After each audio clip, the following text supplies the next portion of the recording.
the republic for which it stands, one nation, under God, and liberty and justice for all. Today we begin our 103rd year, and I'm looking forward to leading this historic organization in its public engagement role here in Arlington County. Is that better? Okay. Given my extended absence this summer, I have delegated my responsibilities to our new VP, Nicole Merlene, who will chair the meeting this evening. I want to thank her and members of our board of directors for all the work they have done to bring this meeting together. This morning, I had a conversation with Adrian Stanton, the VP here at the Virginia Hospital Center, who expressed interest in to know of any civic associations besides the adjoining civic associations in the hospital were interested in hearing about the hospital's planned expansion program. Given that the hospital provides us this space for free, the least we can do is let this interest be known. If any civic associations are interested, please contact Adrian directly at the email indicated on the slide. astaunton@virginiahospitalcenter.com. Last year, we ended the year with 11 organizations that qualified for our All-Stars list. This means sending more than 2 delegates or alternates to a meeting. We ended the year with 13 organizations that had perfect attendance for the entire year. I hope we can do better. We can better these results this upcoming year, but this is actually a very good showing from, for last year. Nicole, with that, the podium is yours, and good luck this evening.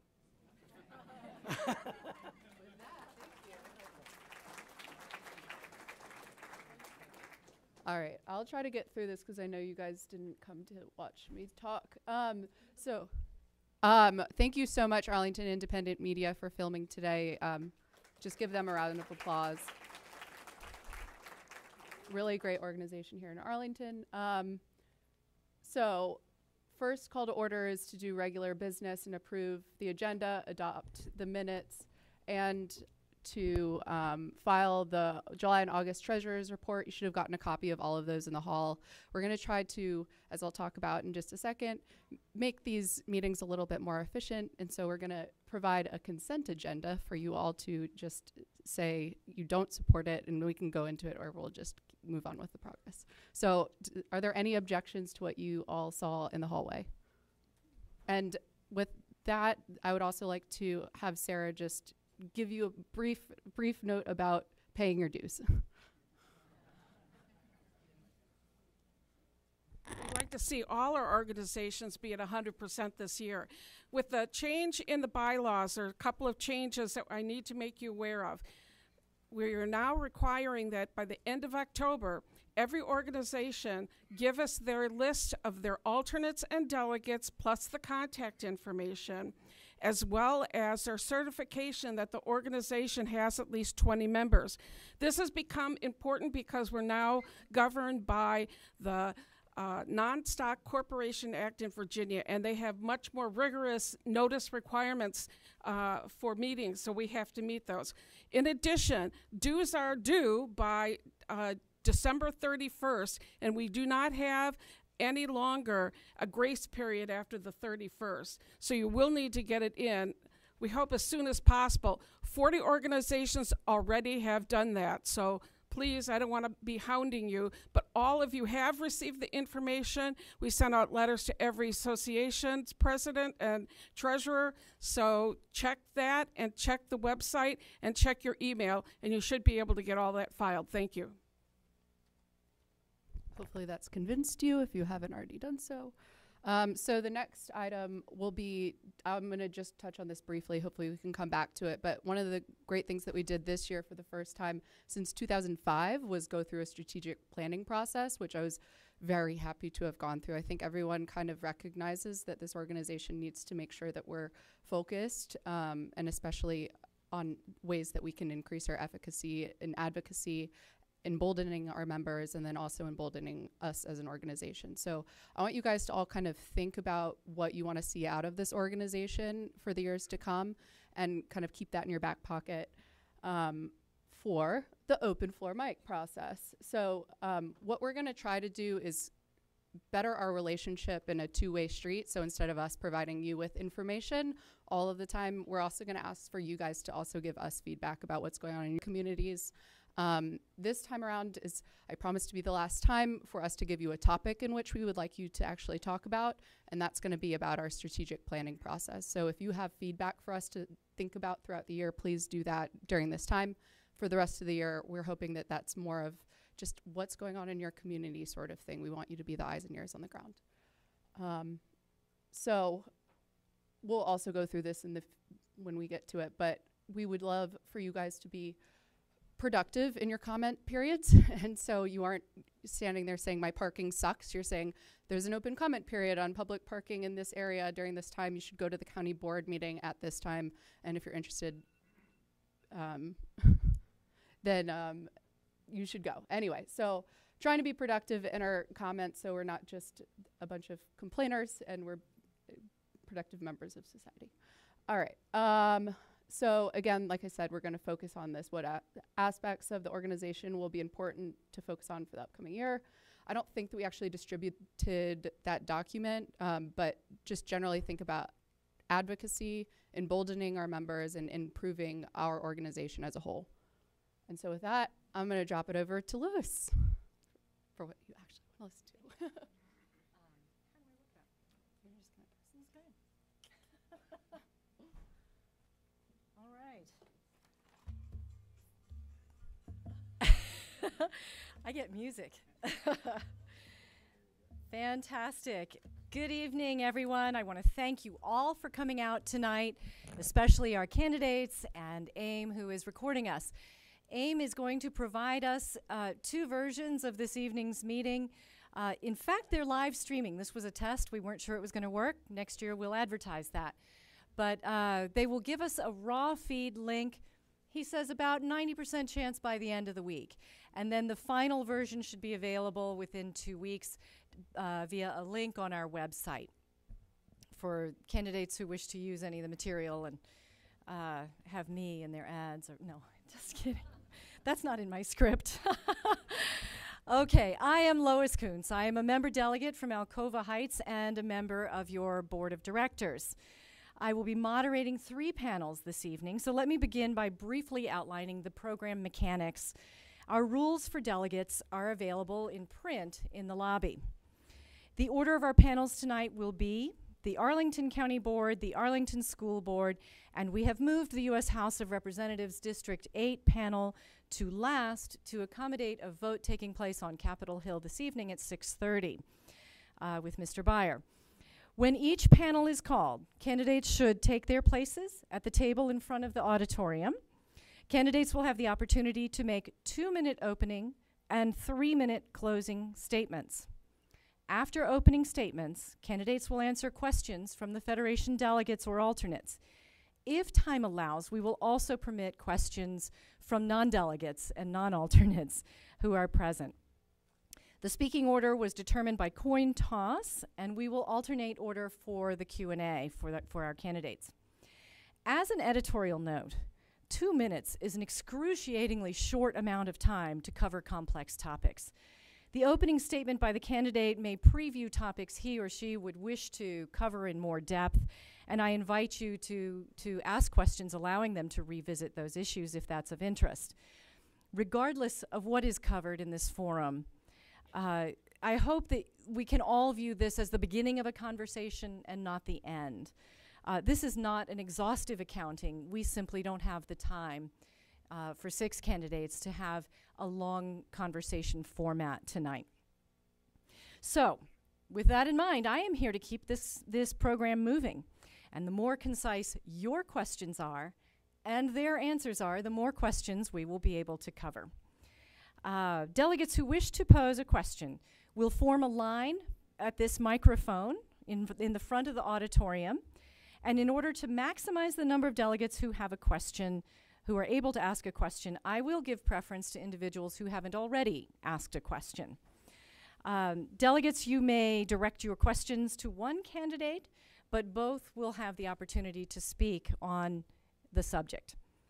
Delegate questions may be up to 30 seconds long and in the form of a question, please. I've borrowed that from Scott here. Please focus your questions on topics that these candidates are likely to face if elected. Follow-up questions are not allowed. This forum is a nonpartisan event, and as we are hosted tonight by Virginia Hospital Center, all of the VHC rules of conduct apply, and high standards of decorum and civility are expected. Any decision of exclusion on that basis will be at the sole discretion of the moderator. So with that, let's not delay any further. May I ask Mr. DeFerranti and Mr. Weistat to please come to the table at the front of the room. As they do so, delegates, you may take this opportunity to silence your cell phones. We don't permit cat calls, and we ask that you refrain from applause, as I will be keeping us to the schedule tonight. Candidates, I remind you that we need microphones that work.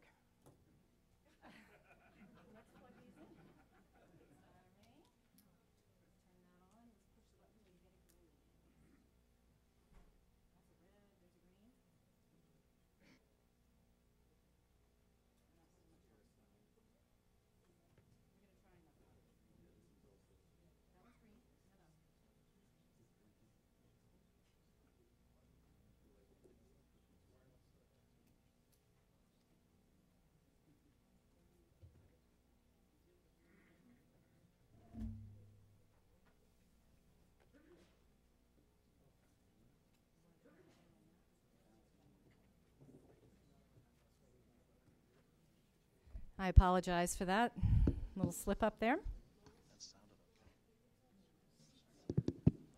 One of them is mine. We have 3 seats down in front here if anyone would like to come and take a seat. There are a couple other odd seats available, I think. So, assuming we have microphones that are working, I will remind the candidates to speak closely to them, hold them close to your mouth. Even if your audience can hear you, the recording will not pick up your voice without them. Okay, so according to our coin toss, Mr. DeFerranti, you are going to begin with an opening statement of 2 minutes. Your timekeeper is right in front of you. Good evening. My name is Matt DeFerranti, and I'm running for Arlington County Board because we need new vision for Arlington's future. That's not saying our present isn't strong, but it is saying that we're a great place to live, but we have to think about the next steps that we need to invest in. If we're honest, our future is not guaranteed and we're not perfect. Our vacancy rate of 19.4% poses a threat to our high quality of life and long-term prosperity. We need vision, energy to move forward. We need new vision for Arlington's future. New vision means leveraging our greatest resource, our talented people, all of you, so that we can grow our economy, bring down our vacancy rate, and afford to invest in 3 key areas: our schools, renewable energy in our environment, and housing affordability. It has to start, though, with our economy and addressing our office vacancy rate. We should become the intellectual research and development hub for Virginia and the Mid-Atlantic region. We should grow and attract businesses that will enable us to prosper, such as cybersecurity, clean and green technology. And as far as investing in our future, it starts with our schools. I began my career as a teacher, so I know we have to build the schools so that we can educate every child well. Second, renewable energy in our environment. New vision means committing to 100% renewable energy by 2035. Third, housing affordability. We should work creatively to make Arlington a place where first responders, teachers, and young families can afford to live and where seniors can age in place. I've worked advising local governments as an attorney for cities. I grew up just up the road in McLean. I serve Arlington as chair of the School Budget Committee this past year, on the Housing Commission, and on the Joint Facilities Advisory Commission. I look forward to your questions tonight, and I'm honored to ask for your vote on November 6th. Thank you. Mr. Weistat, are you ready? I am. I'm John Weistat. Thank you, Duke Banks, and to the Civic Federation. And go ahead and pull that mic up. Sorry. Start that clock again. Okay, is this working? Yeah, there you go. Hello? Is this working? Yeah. Yes? Yeah. Okay. Okay. I'm John Weistad. Thank you, Duke Banks, and to the Civic Federation. In 2014, you took a chance on me. Against the odds, I leveraged over 30 years of deep and long community engagement to win twice. I hit the ground running to serve the people of Arlington from day one, thanks to that background. I believe that Arlingtonians want their local officials to concentrate on the nuts and bolts of local government. They expect their local government to deliver essential services, programs, and facilities effectively, efficiently, on time, and on budget. And when you look across the river at Washington's dysfunction, it's clear to me that it really is up to us. I'm keeping my commitments that I pledged 4 years ago. I can't take full credit, but the streetcar is history. The Artisphere is now on the tax rolls. There are no more million-dollar bus stops, and the Aquatic Center has been scaled back. We have an independent county auditor, something that the Civic Federation has advocated year after year. But let's look ahead. My vision for community-centered government is focused on 3 key points. Number 1, managing our growth. And my leadership, the board has directed the manager for models to study the costs and consequences of our development on schools, green space, infrastructure, and more. Number 2, greater openness and transparency in how we do our work. We need a no-surprises community engagement policy with every voice at the community table. And number 3, ensuring that cost and value drive our conversations. At my urging, the manager is about to launch a new neighborhood conservation and community infrastructure reform group. As the only independent, I brought balance and fresh ideas to this county board. I need your help to keep it there. I ask for your vote on November 6th. Thank you. Thank you. And any delegates who wish to ask a question of these candidates, will you please come down to the microphone? When you are at the microphone, please state your name and your organization affiliation, and then ask your question.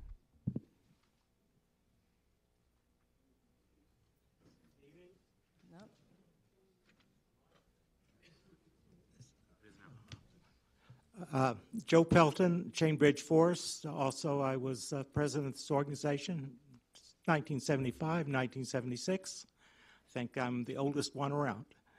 Anyway, I'd like you to comment both on the economic development plans you have. Any particular thoughts about the redevelopment of Lee Highway would be appreciated. A final side note on economics. Any thoughts about what we can do in terms of the $10,000 tax exemption that we get on state and local taxes? Because that's going to hurt a lot of Thank you. Yeah. states. Thanks. Let's begin with John on this one, and we'll alternate. Sure. Thank you very much, Joe. So economic development and our commercial vacancy rate, it's probably one of the biggest challenges that we have right now. You know, we topped out at about 22%. We went down to about 18%. We signed up Nestle and Gerber. It came back to about 18.5%, 19%, which is kind of where it's hovering. But, you know, we have challenges here, and it's not just Arlington. You know, when I moved to the county back in 1981 and first got involved in community affairs, you know, the district was on the ropes, and Fairfax was, you know, Fairfax had Tyson's Corner, but let's face it, the district has come roaring back. Metro whisks people to Reston and soon to Dulles. So we have to step up our game, and we're doing that under Victor Hoskins. We signed up Nestle, 750 new jobs, taking up 40% of 1812 North Moore Street. Gerber, we've also brought in some high-tech companies. But at the same time, we have to remember to nurture our small businesses. I care as much about that small shopkeeper and entrepreneur on Lee Highway and Columbia Pike as I do the biggest corporations. So we're working in that regard. We also have to make, frankly, permitting and approvals a lot easier and more expeditious, not just for the big guys, but for homeowners here in this room so that you can build an addition, age in place, and stay in Arlington. With respect to Lee Highway, that is really the next planning frontier. You know, we just got done, or we're on the verge of being done with 4 Mile Run, And Lee Highway is going to be next. We're launching a planning initiative very, very soon. The Grassroots Lee Highway Alliance, which represents neighborhoods flanking Lee Highway from East Falls Church to Roslyn and north and south, is doing a terrific job of convening and having those types of community conversations. I, for one, do not want to see the Clarendonization of Lee Highway. You know, it's not, as I've joked before, Arlington's no longer Mayberry RFD, but we're not Manhattan on the Potomac either. We need sensitively scaled new density, especially at the commercial nodes of Lee Highway. We still need to be pedestrian friendly and green about our development. I frankly would like to see some sensitively, there I go using that word again, some strategically or sensitively placed affordable housing on Lee Highway. We can bring affordable housing to more communities in Arlington and not just concentrate it all on the west end of Columbia Pike. I guess I would also say in closing that we have to also keep in mind our tax and regulatory environment in Arlington County for individuals and for businesses alike. Thank you. Thank you. Thank you. We timed the 2 minutes for the responses too. Sorry, a little confusion there for our timekeeper. Sure, no problem. All of us volunteers. So I'm glad you asked the question about, Joe, about economic development. I think it's crucial. We have been hovering at 20% for our office vacancy rate for the last 4 years. And there are lots of reasons why that might be the case, and it's great to hear discussion of vision. But vision also involves thinking about the sectors that are going to grow in the future. 1968, we made a decision, put $54 million into undergrounding the Orange Line. And everyone in this room knows that was a good decision. That was investment. That's the sort of thinking and next idea that Arlington has and should be all about. Are we ready to take those next ideas now? And they're not going to be in the form of building development. They're not going to be in the form of Clarendonization. They're going to be in the form of what are the next economic growth areas. Cybersecurity, energy efficiency, clean and green technology, med tech. That's the energy that we need. That's the vision that we need on the board. And that's what the board should be spending its time doing so that we can invest in our schools, which have always been such a source of pride, and in affordable housing.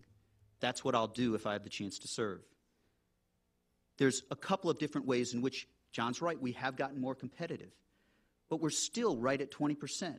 And we're still not spending most of our public discourse talking about how do we grow our economy for those 6 to 8 buildings in Crystal City that are virtually empty. Federal tenants left them. We should be focusing on how we fill them. And they won't be, federal tenants are unlikely to come back. The question now is how do we put time and energy into attracting those businesses? I'm not advocating for subsidies. I'm advocating for partnerships, energy, thought about what the dynamics are that are going to be important. The Economic Development Committee put out a study last fall, and they put out an Office Market 2.0 study. Both of those analyses are starting points. We do have a lot of work to do to catch up. We need to keep after it. And I'll just, if I can really briefly, because we had a little bit, I'll just say on Lee Highway, I do think that funding, putting that funding back in the budget this year, it was initially removed for the Lee Highway Alliance. That's critical. We absolutely need to be thinking holistically about how we grow on the Lee Highway area. Okay, So, thank you. All right, I need to take stock for a moment. I see about 15 people up here, and with every Q&A, that's 5 minutes. We're not going to get to all of you. What I can propose is that you chat with each other and see if you have any questions in common or if you're willing to coordinate, because we really won't get to everyone. Okay, thank you. Good evening. My name is Mike Cantwell. I'm the president of the Yorktown Civic Association. I have a really short question for you. Mr. DiFerente, could you explain why you're running as a Democrat? And then Mr. Weistad, if you could explain why you're running as an independent. Sure. So my whole life I've been committed to the ideas that the Democratic Party is all about, that we lift up the middle class and that we find ways to move from those who are working class or those who are struggling to get into the middle class and then excel. So that means a hand up, that means housing, affordable housing, that means education as a route out of poverty and a route out of struggling circumstances. And it means that we're all in it together. We all have a seat at the table together, and that we're all committed to working for the benefit of everyone so that we have an Arlington for all of us and an Arlington where everyone thrives. Just as a note, I will say I did vote once for a Republican. There was a candidate that I thought was not up to the bar, and that was the one instance. I can say that in this time, I feel that it's particularly important that we're focused on the democratic ideals that Arlington has been all about. Interesting question, Mike. Give it a tap, John. Let's fade it out again. Okay, here we go. Interesting question. So I'll admit it. I have a Republican background. But in 2014, I really had an epiphany. And so many people came to me to run for county board, and they said, John, run as an independent. Bring people together. There is way too much toxic partisanship in this country at the federal, state, and local level. And unfortunately, the White House has aggravated it. And so has the leadership in our Congress. We need to get back to civility and normalcy in the way we have our civic discourse. And frankly, I think it's regrettable that it took the passing of John McCain to have so many diverse people in the same pews, literally, talking with each other. Now, I would also go back to something else in 2014 when it was actually in 2015 when Terry McAuliffe vetoed legislation passed by the Republican majorities in the Virginia General Assembly that would have mandated partisan identification for county board at the local level.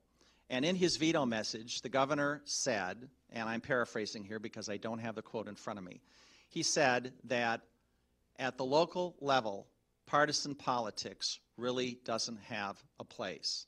I'm trying to bring people together. I don't think that either party has a monopoly on virtue, justice, or the American way. Inclusiveness and diversity are not democratic values exclusively. Thrift, industry, fiscal responsibility are not exclusively Republican values. I have embraced my independence. I've governed as an independent, and I'm proud to be an independent for Arlington. Thank you. Wonderful, thank you. That's a great question. Question number 3.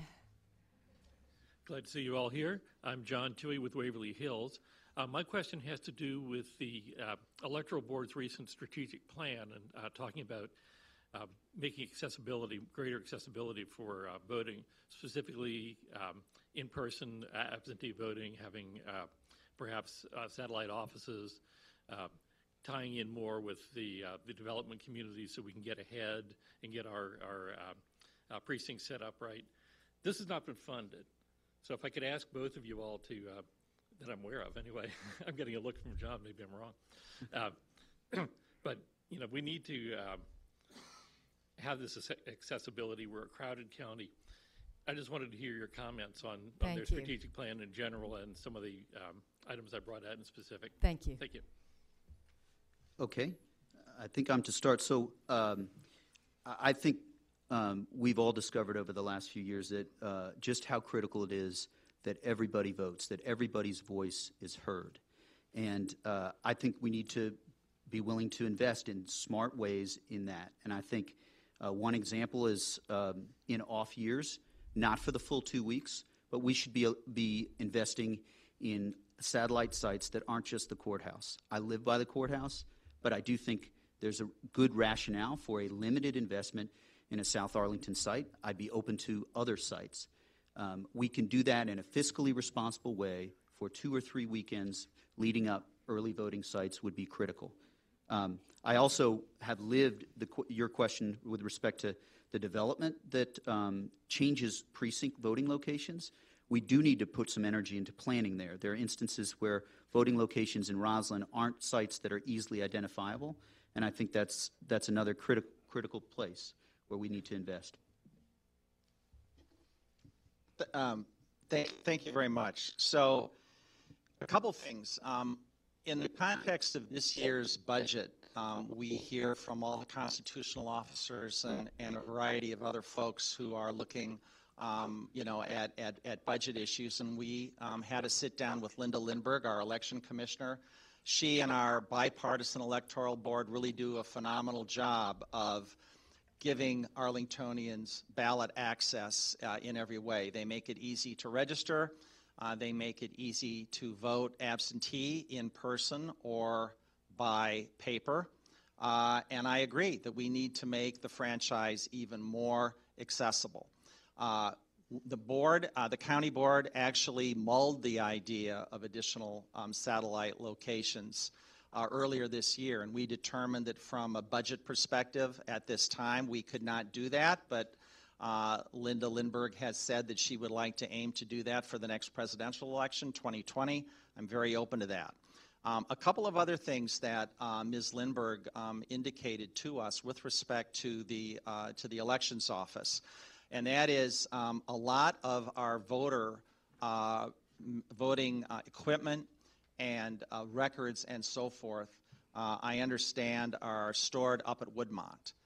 And Woodmont, as some of you folks in those neighborhoods know, Woodmont is a little past its prime in terms of structural integrity. It's not ready to fall down, but there's been leaks and so forth. So we need to either figure out a way to make sure that our voting equipment, that our machines, that our kind of back-of-the-house operations, for which we don't have room for at 2100 Clarendon Boulevard, are protected both from a physical standpoint and a ballot integrity standpoint. The other thing that I would mention is that we are always on the hunt for new polling places. As Arlington continues to grow, precincts continue to grow in population, and one of the things that the county board does is work with Linda Lindbergh to identify new polling places that are convenient and accessible to everybody. Thank you, John. I'm going to have to take pity on this long line of people here. We have time for one more question with this panel tonight. Now, what I would like to offer is that if you wish to submit your questions directly to me in email, I will have the candidates respond, and we will get back to you with answers. I'm not quite sure the form will do this. We can work that out. Unfortunately, we have about a half an hour per panel tonight, or we'll be here all night, because we've got lots of lovely candidates to hear from. Okay, last question then. Hi, Don Gurney, the League of Women Voters. Following up on elections, since we're big on elections as well, over the past 2 years, it's been very clear that the U.S. election system has been under attack by foreign countries and that there are significant vulnerabilities in the systems. But these vary very widely from state to local levels, and most of our elections are run by the state and local level. So what measures would you take, or you support, if there are any, to secure Arlington's election systems and administration? John, So that's I you guess first this time, You right? and then me. I guess it's me. So I'm not going to need my full 2 minutes on this. This was another item that we talked with Linda Lindbergh and the Electoral Board folks about this spring. She has done some tests to see if anybody can hack into our registration rolls, our voter rolls, that type of thing. And she has pronounced the integrity of Arlington's system as excellent. She does not view, and I don't want to put words in her mouth, but I think what it was, as I recall, she views that we are in a very good place with respect to protecting the ballot and ballot integrity in Arlington. She is also, and we are also, in touch with the Virginia Board of Elections on a regular basis to monitor current events and goings-on and allegations and threats of penetration and that type of thing. But I have a high degree of confidence in Ms. Lindbergh, and I can assure you that if she feels the need to come to us for funds, for additional protections, for checks and whatever, that she will have a very cooperative county board. Thank you. Thank you. Mr. DiFerenti.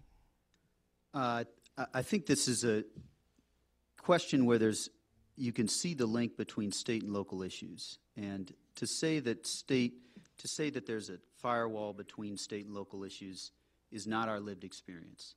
There's no question that the election system in Arlington is a strong one. But are we satisfied if our system is good and folks are getting disenfranchised down south side? That's a challenge. That's important. We need to be investing to make sure, and I think that at the state level, we have to be investing more to make sure that everyone can vote. And a narrow and specific example is we should be supporting no-fault absentee voting so that everyone can vote without just a specific reason or excuse. That's what democracy is about. That's what competition of ideas are all about. Give you another example of how the state and local are linked. We have Tim Hugo, who basically single-handedly stopped transportation investment for Arlington. We're losing about $8 to $10 million a year because he could not get on the same page as the Fairfax County Chamber of Commerce and the Arlington Chamber of Commerce. State issues and local issues in that way I see as linked. And I won't tell you that experience doesn't matter. John's got 35 years. Scott thinks I've been here a nanosecond. I'll tell you I've been here a little more than a nanosecond. But his experience is relevant. But it's also relevant that he couldn't bring himself to vote against the one person who could stop our current president. That's relevant. I'm not saying that's dispositive. John's a good guy. But Donald Trump will be the worst president in our nation's history. And it is a relevant fact that John wasn't able to vote against him. He voted for a candidate, but not the only candidate who could stop Donald Trump. That's relevant. So what I'd argue is we need to be investing at every level and be thoughtful that there's a link between the state and the local. There's a link between national and local. We are in a different climate because Donald Trump is president with respect to inclusivity and funding and SALT, so many issues. Okay, thank you. We are ready for closing statements from our candidates. And again, my most sincere apologies that we can't take 15 questions per panel. I really am sorry. Let me give you my email address. Again, I'm Lois, Lois, @civfed.org. And I do encourage you to send the questions in. We'll figure this out, how we can submit them to the candidates and get some answers back to you. It is very gratifying to see the level of interest that we have here tonight. Okay, it is time for closing statements, and we go in the same order as the opening statements. So, Mr. DiFerenti, you go first. Thank you, Lois. Thank you, Duke. Thank you, Nicole. And thank you to all of the delegates who are here. You are part of what makes Arlington a great place to live. We all love living here because of civic engagement, and I thank you for everything that you do. Your questions tonight reveal both that we have challenges, but also that we are lucky to live in Arlington. We're a thoughtful, compassionate community with nuanced ideas and rigorous debate. But we also know that we can't take Arlington for granted. Our prosperity is not inevitable, and our challenges are real. For the last 4 years, our office vacancy rate has been hovering at 20%. There are a lot of reasons why that's the case. Nobody can fix it on their own. But you do need a vision and commitment to work on that vision regularly over the course of those 4 years. You need economic development partnering, energy in your county board person. That's what I'll offer. That's what I think I can add to the county board. Vision, leadership to bring forward solutions, not just identifying problems. That's important, but solutions are important too. I'm running to provide new vision for our future and attack our toughest problems. Economic growth that benefits all of us with income inequality challenging us. Building the schools we need to build. Renewable energy and our environment. Housing affordability, and yes, equity. On economic growth, we must work on our commercial vacancy rate in Crystal City and Roslyn in particular, because as delegates, we all know, you all know, that if we don't, the burden of funding our government and our services that we treasure will fall increasingly on residential property owners. We'll lose that 50-50 split, and we'll struggle to be the thriving community that we want to be. We must convene the businesses of the future in Arlington. On our schools, we must build an additional fully comparable high school over the coming years so that our 5th and 6th graders receive an excellent education. We have enough students right now in 5th and 6th grade that we need a high school. We need that high school both for their sake and for each of our sakes, because education and our schools are what help drive our economy. On renewable energy, we must commit to 100% renewable energy by 2035. and to protecting our environment. And yes, everyone knows this month we must protect our trees. On housing affordability and equity, we must live our compassionate values by investing in Arlington. That means creative ideas like approaches to home ownership that allow teachers, first responders, and middle-class Arlingtonians to buy into a cooperative approach where they get half the value and we save half the value for a nonprofit cooperative. So that's what I'll do. I'll focus on getting our economy growing again so that we can invest in our future. What I will not do is spend foolishly. I agreed with the decisions on Artisphere and the Reeves Farmland. I'm committed to fiscal restraint. But I also know we can't cut our way to prosperity. Thank you, So I Mr. thank you for your DiFerenti. questions, and I respectfully ask for your vote on November 6th. Thank you, both Mr. DiFerenti and Mr. Weistad. I hope you'll join me in thanking our... Excuse me? Hello? He gets to talk. Oh, you didn't get... No, no. I'm ready, but... I know, you took long enough for both of us. Okay. I apologize. All right, here we go. Yeah, Lois, I know you're eager to get going, but okay. Got to stay on time? Now I know you're paying attention. Okay. Okay. Thanks to everybody for listening tonight. I hope that I have earned your vote, not just because of my background. I started after law school as a legal services corporation lawyer in Iowa and on the Nebraska Indian Commission back in Lincoln, or because of my accomplishments at PTA president, school board, school bond co-chair, Civic Federation leader, neighborhood activist, or for what I plan to do the next 4 years. But because of the balance and debate that I bring to the board each and every day. You want this? In closing, I want to say a few words about competition. And without sounding too pretentious, I hope, about our democratic institutions as well. Because these institutions function best at any level of government when there is true competition, when there are checks and balances, when there is a diversity of perspectives, and at least sometimes a clash of ideas. On any given issue, people may not get everything or even most of what they like, but they need to know that they've been heard. Give and take, negotiation, and compromise are natural and critical to good government in a diverse and pluralistic community like Arlington. You know, it's easy to make too much of political endorsements, yet I'm proud of the fact that I'm supported by 10 former school board members, including 6 Democrats who don't have to worry about their next election, and by 3 current Democratic elected officials who do. In explaining her support for me, Sally Baird said, and I quote, "I so appreciate the balance and perspective John represents. His presence ensures a broader dialogue. That broader dialogue only makes Arlington stronger and better." Sally continues, "At its core, for me, John at the table affirms the most fundamental of democratic values, inclusiveness.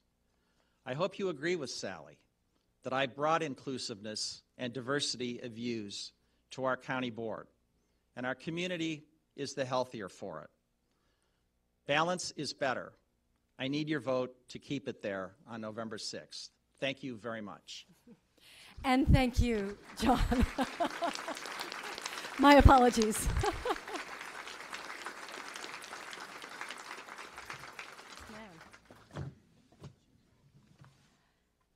We do have some seats closer to the center of the room if anyone would like to come in and have a seat rather than standing along the wall.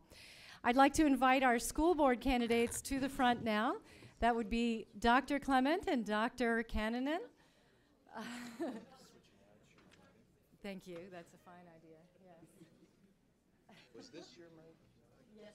This is the one that works. This is a good one. This is the one you put aside. Okay, cool. What's the trick? Is that one working? Okay. Okay, while we get the microphones ready here, I will introduce Dr. Barbara Cannonen and Dr. Audrey Clement as our candidates for school board. We did the coin toss earlier, and we will begin with Dr. Cannonen. Thank you, Lois, and thank you for moderating this evening and for the great work you've done for our schools for a long time. Thank you. Audrey, I look forward to our conversation this evening. Good evening, everyone. Happy first day of school. Yay! Yay! Thank you for coming out tonight, and thank you so much for your interest in our schools and in this election. I'm Barbara Cannonen. I am pleased to be here this evening as I seek re-election for Arlington School Board. I would be honored to have your support on November 6th. It has been a privilege to serve on the school board for the last 4 years. This summer, I completed my term as chair of the board, and as part of my role as chair, I had the privilege of introducing our board to the Civic Federation in this room last March. I shared some insights about the passion, diversity of opinion, and just plain hard work that the full school board puts in every day.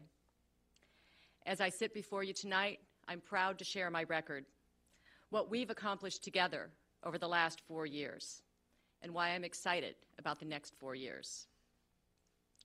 We've worked to support the whole child, to ensure that every child in our schools is healthy, safe, supported, as well as academically challenged and engaged. And I will continue working to ensure all students get the support and skills they need to succeed in school and later in life. We've continued to support our teachers and staff. They deserve fair pay, benefits, and respect. I've worked hard to ensure that each of them, I've worked hard to ensure each of those during my time on the board, and I will continue to do so. We've developed a good capital improvement plan that will fully address our school system's growth. Going forward, this work will entail some tough decisions, but I'm committed to making those tough decisions. I'm committed to ensuring that we will emerge with a school system that truly provides a 21st century education to all of our students. I'm proud of my record on the school board. I'm excited about the future, and I look forward to our discussion this evening. Thank you. Thank you. Dr. Clement, would you like to make an opening statement? Yes. I'm Audrey Clement, the independent candidate for Arlington School Board, and I want to thank the Civic Federation for hosting this event.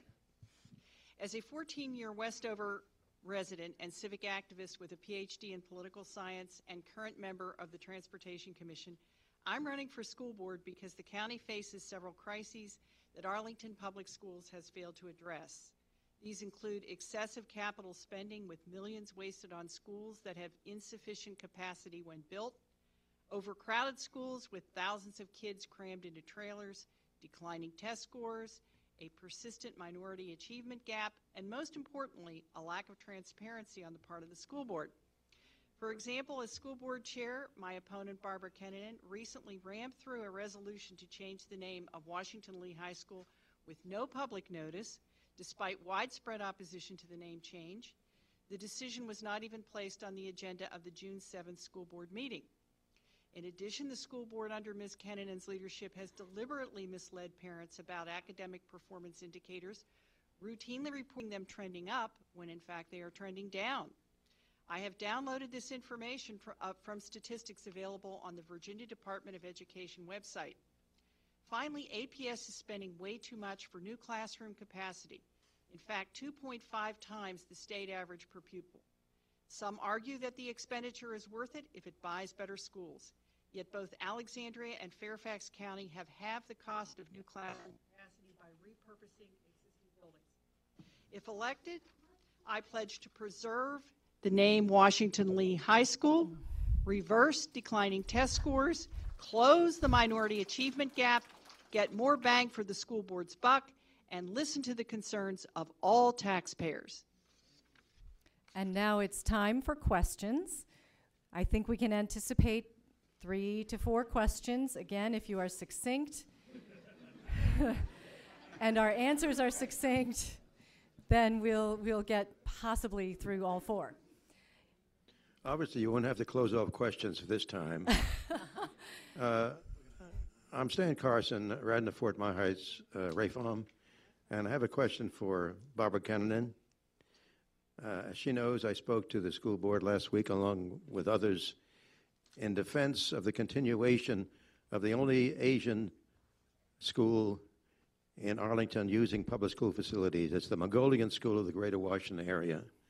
It's threatened because the school superintendent, with barely notice, just a few weeks' notice, has decided to put a I'm fee sorry, of... Mr. Carson. Can you ask your question concisely, please? I'm going to get to the question. Our time is very limited. Have I taken up my time yet? You have. Oh, I have? I'm sorry. Oh, I'm sorry. I apologize for that. I didn't realize that. Anyway, $28,000 a year, which will mean for the closing of the school. Now, I asked Ms. Cannon how she values the Mongolian school continuation. I think Audrey goes first on this. Is that correct? We can take turns on the responses. Audrey, why don't you begin? Dr. Well, Clement. I was shocked. Actually, I was favorably shocked to hear that the Mongolian school even still existed, because my understanding was that the Mongolian school was one of the principal tenants of the now demolished original Wilson School, which I opposed strenuously, as Stan well knows, during the entire time this thing was on the school board's agenda. I'm happy to hear that the Mongolian school still exists. I'm appalled that its funding has been cut.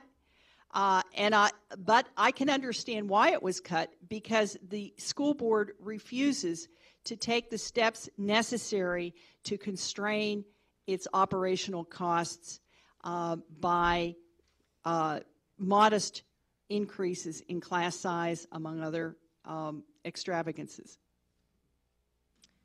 Thank you, and thank you, Stan, for that question.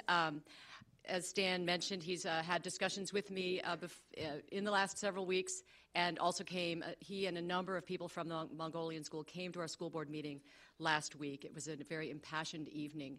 The Mongolian school has a long history in Arlington. My former colleague, Dr. Emma Villan-Sanchez, was a founder of the board of that school, as well as the Bolivian school. So the model is the idea that when we have students, especially immigrant students, they need to get involved in our schools and working academically, but also they need to preserve their culture and understand where they come from and more about who they are. And so these schools will be Saturday schools, after-school kinds of programs that allow students to get more of their cultural enrichment. We did, after deciding to build a new school on the site of the Wilson School where the Mongolian school was located, we did relocate them to the Key Elementary School, so they have been continuing to exist. The issue that Stan raises is one of the fact that we have been looking at ways, frankly, as we try to balance our budget, to increase some revenues in some cases. And we have an auditor, just as John mentioned, the county board has an auditor. We have a school auditor that's looked at ways that we can be more efficient in what we do and ways that we can raise more money to run our schools. Facility rentals were a place where we were actually providing the facilities for free or for a very low cost for custodial costs to a number of programs. And so this is the quagmire we're in right now, is in raising those fees, it puts the Mongolian school in a situation where they will not be able to afford to continue running that program in Key Elementary School. So we are in discussions right now. I know that when the group came to speak at our last school board meeting, our superintendent did say that they are working on what to do about it. Stan knows I am a big fan of the program, and I am going to do everything I can to keep it going. Okay, thank you. We'll start with Barbara for the next question. Yes, hello. I'm with the Williamsburg Civic Association and the Arlington Tree Action Group. My And your question name is is? for Kit Norland. I'm a delegate with ATAG. And my question is for Ms. Kaninen, but I suspect that Dr. Clement will have some pertinent comments as well. My simple question is, with all the money, almost half of all revenue going to APS, where is any budget for maintaining the environment in which those children are breathing and playing every single day? I'm a tree steward. Thank you. We get pleading emails, please come and pluck these dead trees from Wakefield. Would you have a volunteer plumber Thank come you. and take care of the APS Thank you. schools? Thank you so much for that question. I'm a huge fan of trees. And in fact, my own background is as an environmental economist. I've spent my career working to preserve environmental amenities. I worked on the BP oil spill, for example. So this is something that's in my blood, to work on preserving the environment in every way. The schools we're building. So we have obviously had a number of issues where when we're building, some trees have had to come down, and it has been, it's very difficult. I will say that when I ran for the board and as I've continued on the board, building up, not out, has been a fundamental principle that I've brought to thinking about our new schools, and I know it's really something that we're all talking about. It's really something this community agrees on. We do want to try to preserve as much green space as possible. We recently made a difficult decision about Reed Elementary School, for example, where the better design was a little more expensive, but it actually preserves more green space. And in fact, in talking to a county board member, that board member mentioned to me that, well, we're spending money buying green space, so if you can save green space, that is worth something. So going forward, in every way I can, I absolutely want to make sure that we are preserving green space when we can. We have a number of outdoor education programs in our schools, all across our elementary schools. We have kids going to the nature centers, kids working in their own, on their own school grounds. We have the outdoor lab, which I'm a huge supporter of. So there are a variety of ways that we're encouraging students to get out, experiencing nature, learn, across in the out of doors. And again, when it comes to facilities and other decision making, absolutely, it's fundamental that we'll need to preserve green space. Thank you. And Dr. Clement. Well, greenwashing is generally understood to mean advocating environmental causes and doing just the opposite. And Arlington has cynically adopted such a policy.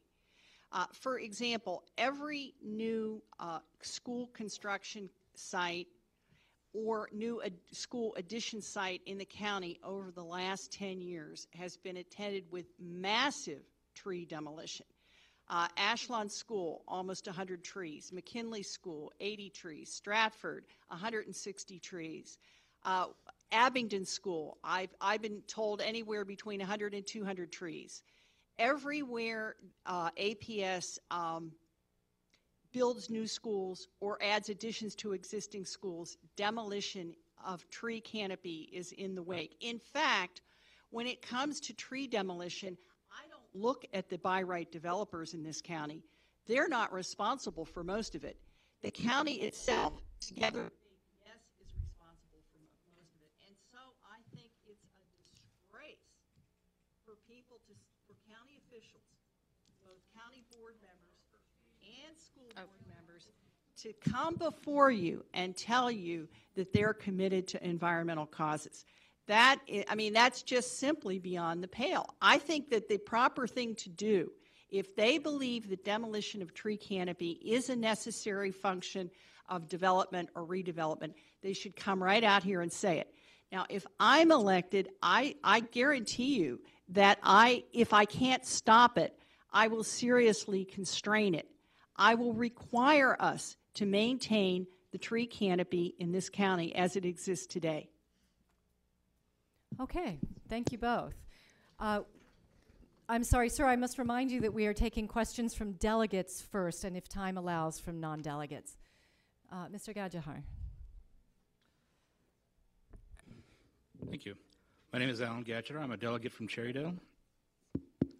This question is about school construction costs. Given the complexity and criticality of school construction costs in Arlington, as well as the need for good auditing of those costs, we understand that there's been a report that has been written and yet not released. There seems to be some concern in the community about the delay in that release. I wonder if, Dr. Cannon, if you have any comments on that.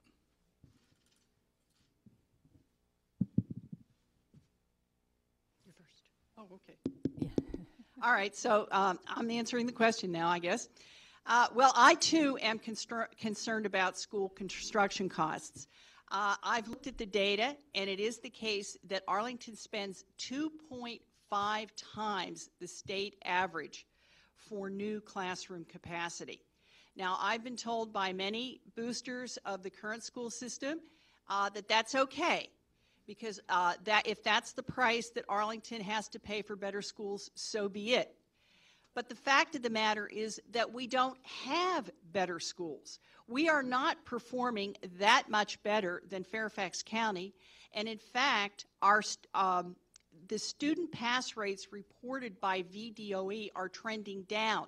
They have trended down for the past 4 years at least.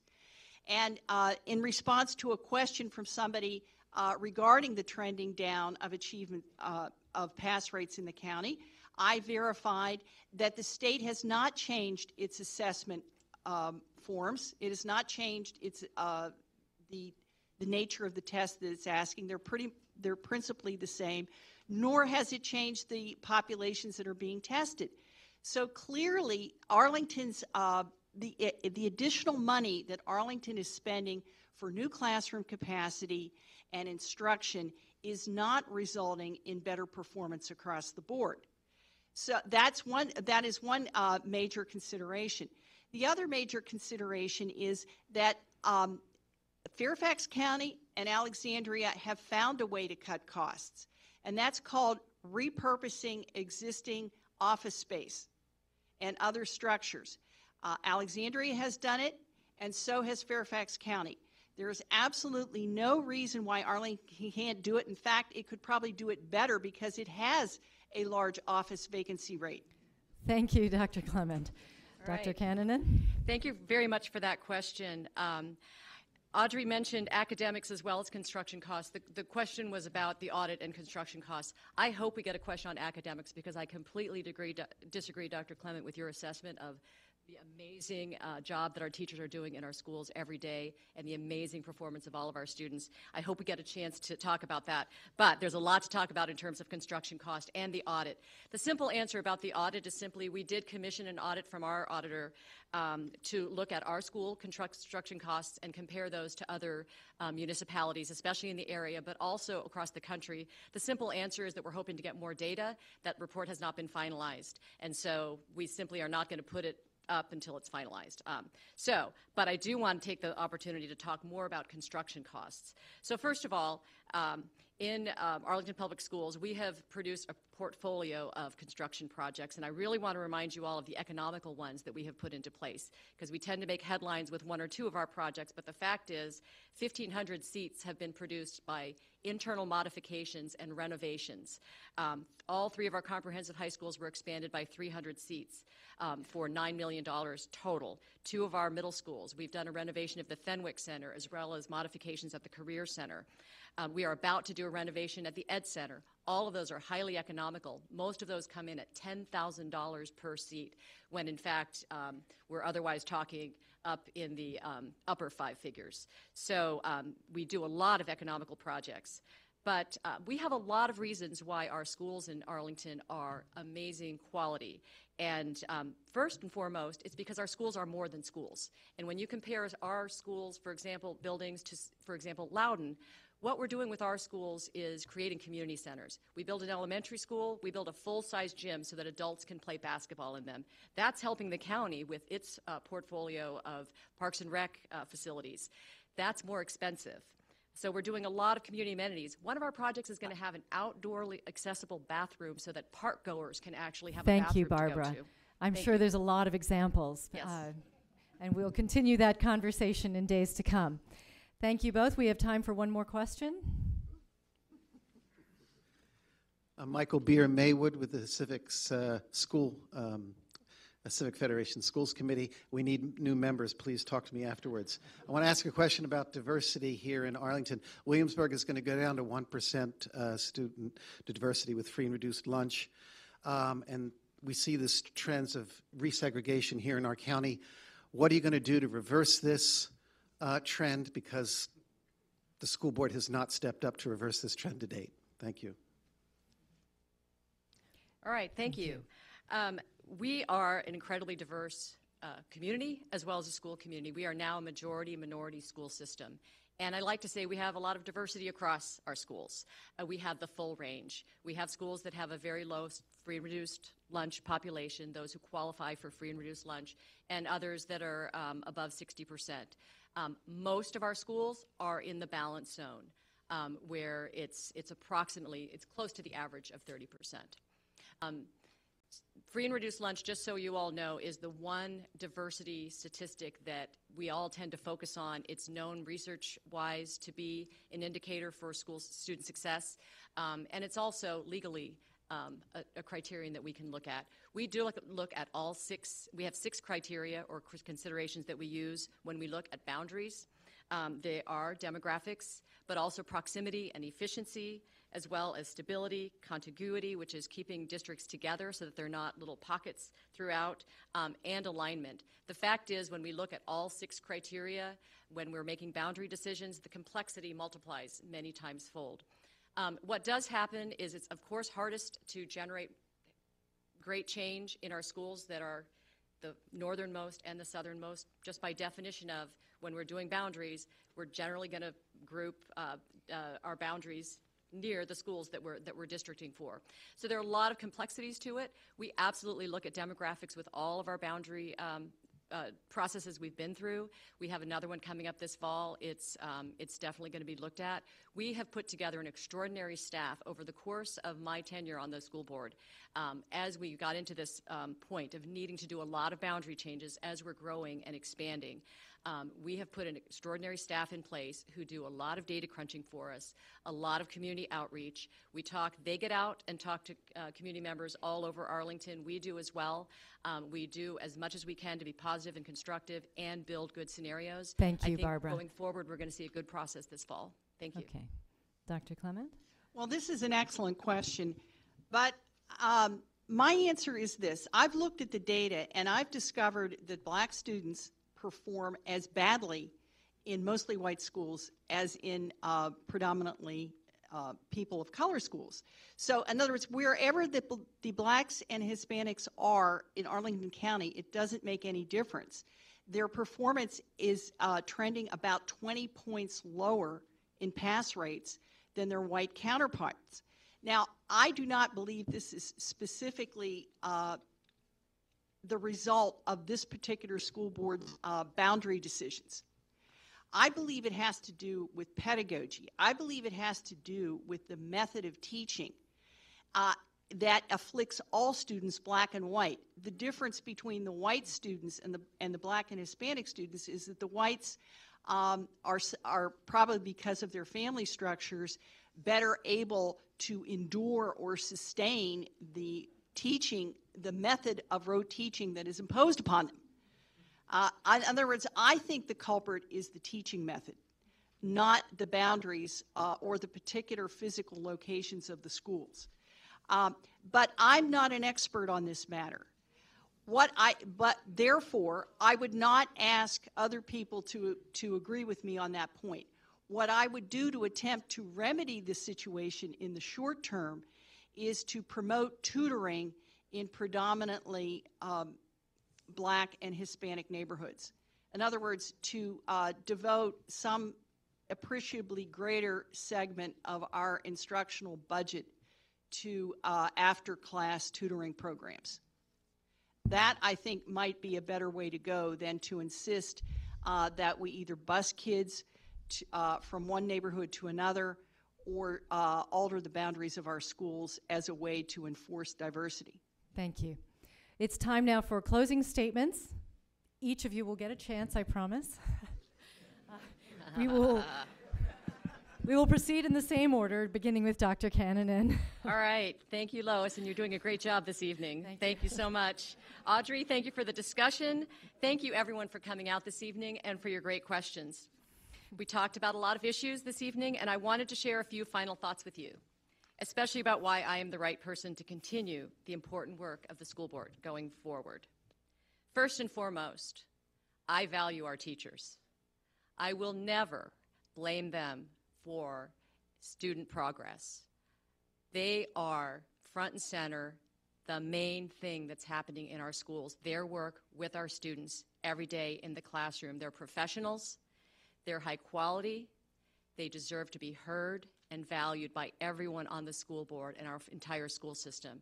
Our teachers are important, and I value them and respect them.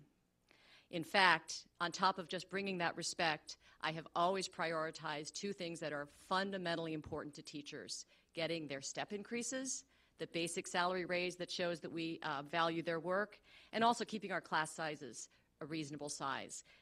I've been able to pull that off all 4 years that I've been on the board, and I'm very proud of that. Proven experience matters. As a school board member for the last 4 years, but also as a parent, community leader, activist, and volunteer in Arlington and Arlington Public Schools for the last 25 years. I've demonstrated a deep commitment to learning about and contributing to our schools, programs, teachers, students, and families all over Arlington. Second, in a time of rapid growth, tough decisions must be made. No one runs for school board to reduce per pupil spending or to change school boundaries. But I have made those kinds of tough decisions to ensure sustainability. And we will face more tough decisions ahead. My approach is to always do my homework, know the details, listen, and engage with the community, ask questions, and ultimately make informed decisions. Finally, vision. When I ran for school board in 2014, I brought a vision about providing a 21st century education to all of our students, supporting our teachers and staff, and engaging the community in positive, constructive ways as we work to address our school system's growth. We've done a lot in these areas, as we've discussed tonight, and I will continue to fight for this vision for the next 4 years. At the end of the day, I'm running for re-election because I care about every one of our children and their families. I believe in our teachers and staff, and I know that there's still more to do to ensure high-quality schools that support all of our students. We face continued challenges, but we are the community that's ready to take on these challenges. Please vote on November 6th. I would be honored to have your support.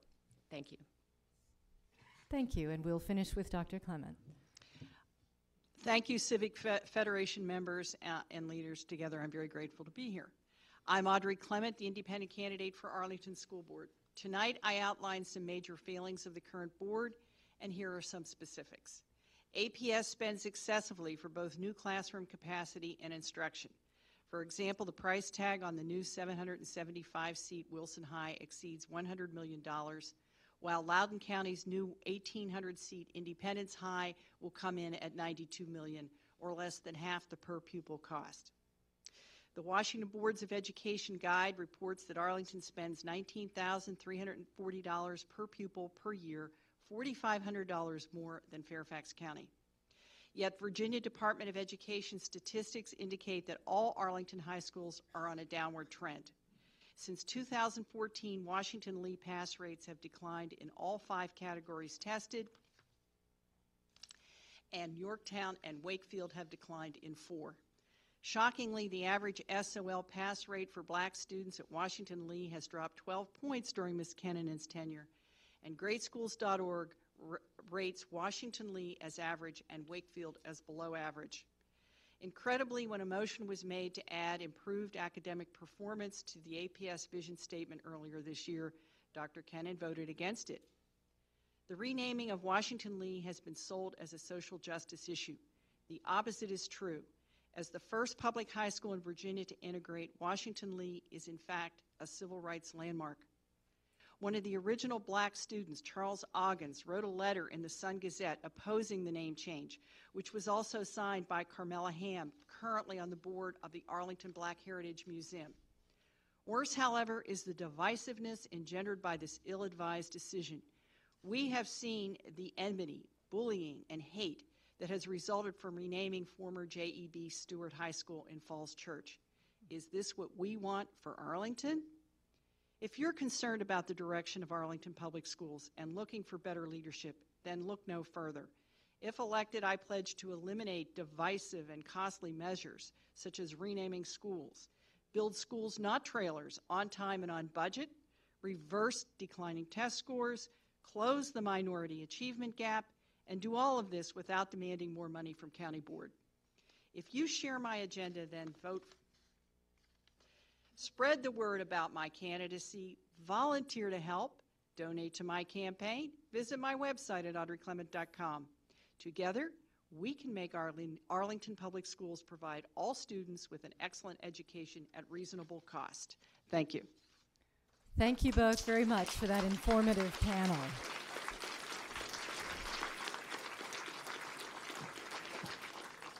May I now invite our third panel to the front of the room. We have Mr. Don Beyer and Mr. Thomas O., who are running for District 8 of the U.S. House of Representatives. And I'll see if I can get the right. I apparently can't.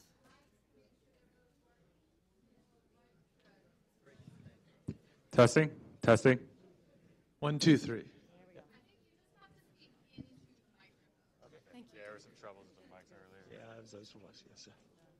There we go. How are you doing today? Good, that was traffic. Oh, went bad. We had I feel votes. like such a spaz when I'm in the midst of all this. Not consequential, but Of course. All right, let's get started. We're going to go in order tonight with Mr. Byer first, followed by Mr. O with 2-minute opening statements. Please. thank you. Good evening. Thank you very much for this amazing and wonderful Arlington tradition. I'm delighted to be here for my third Arlington Civic Federation debate. I love my job, going to work every day to represent the people of Virginia's 8th, the most educated, thoughtful, government-savvy constituency in the nation. Which is good and bad. It's wonderful, it's meaningful, it's fulfilling. I just love my job. And, my constituent service office led by Noah Simon, an Arlingtonian, had dealt with more than 5,000 individual cases over the last 4 years. My legislative correspondent, Grace Rubinger from Arlington, have answered more than 250,000 incoming emails and letters. And hopefully, we got significant things done in legislation and the budget. But Democrats in the House of Representatives are a significant minority right now, and we don't have the White House, we don't have the Senate.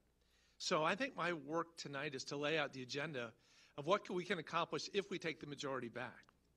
I work very closely, my staff does too, with Republicans. I have 70 Republican members of the House I consider genuine friends.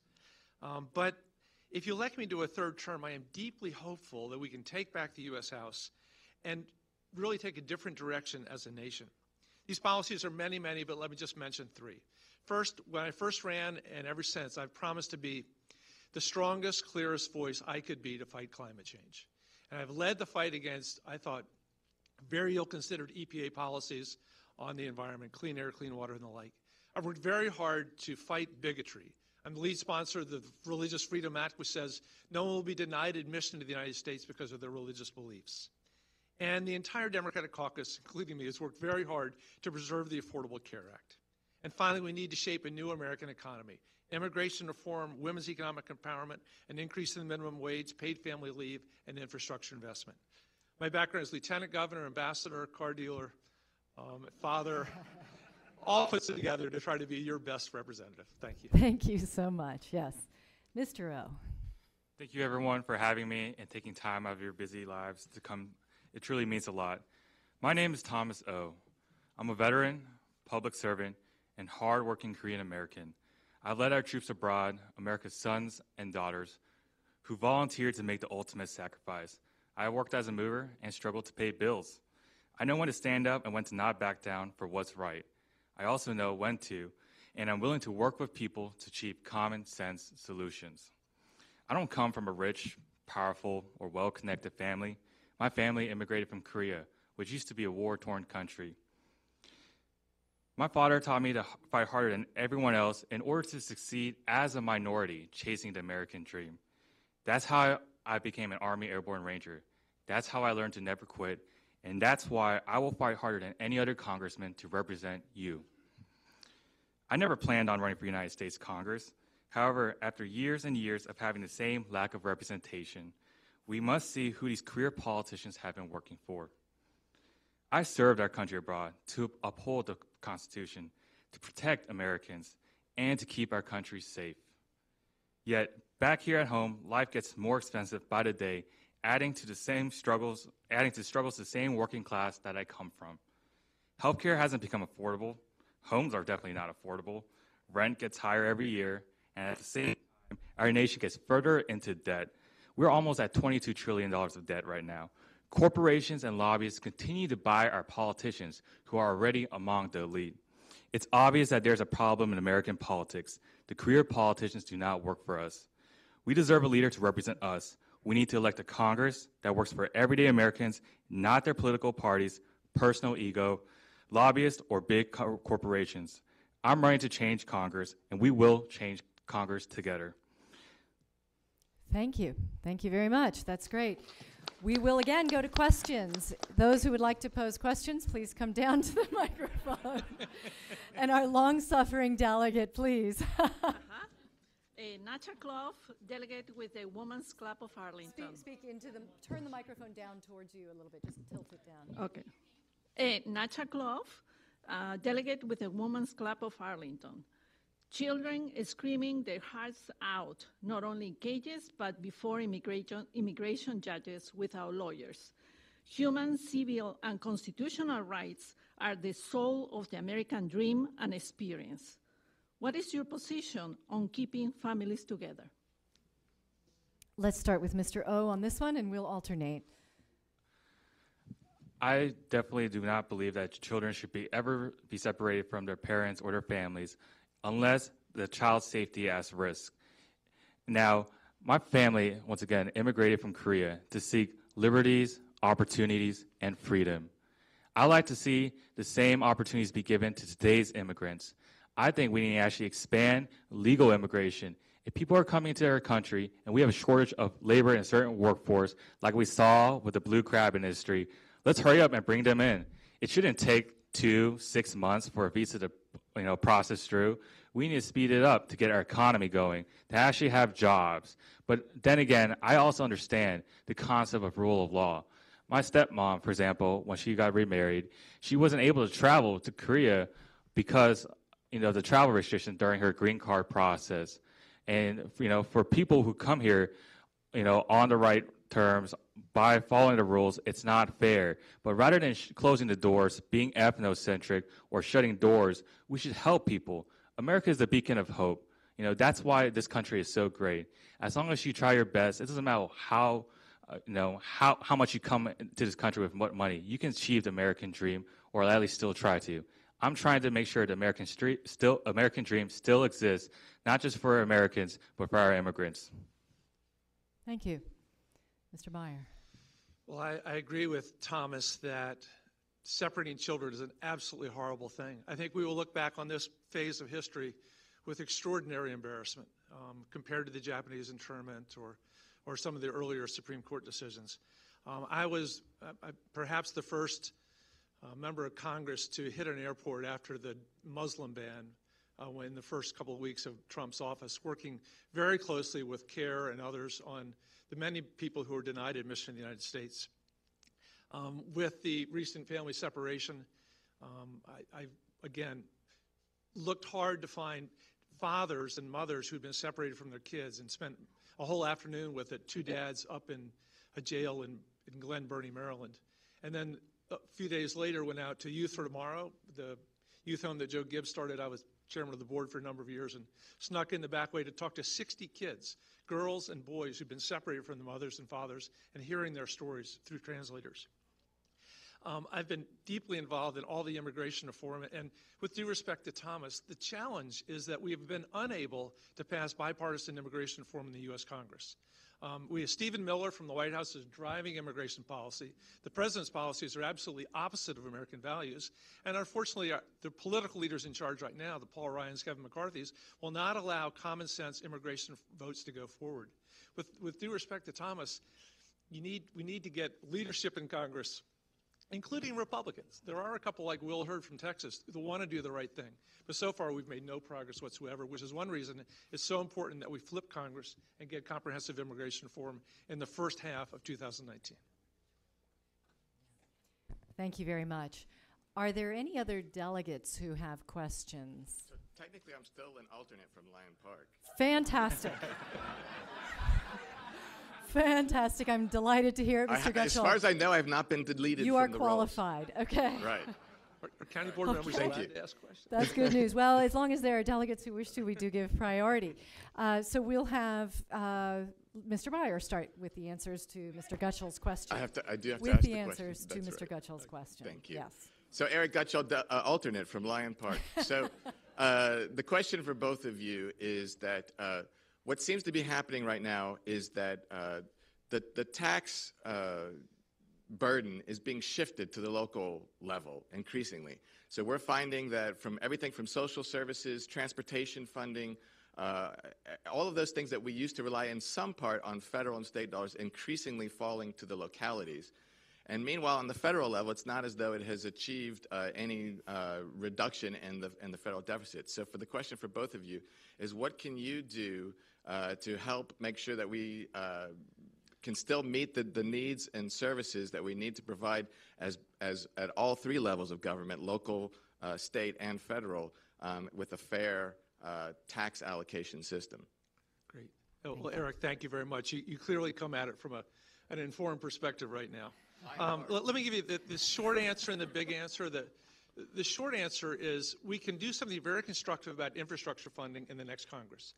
I actually was hopeful that when both Donald Trump and Hillary Clinton pledged to do infrastructure funding, that we would actually get something done. We've gotten nothing done. The Trump infrastructure plan was a complete house of cards. It basically was flipping it so that local governments would spend 80% rather than 20%. We need a new, stable, long-term revenue source.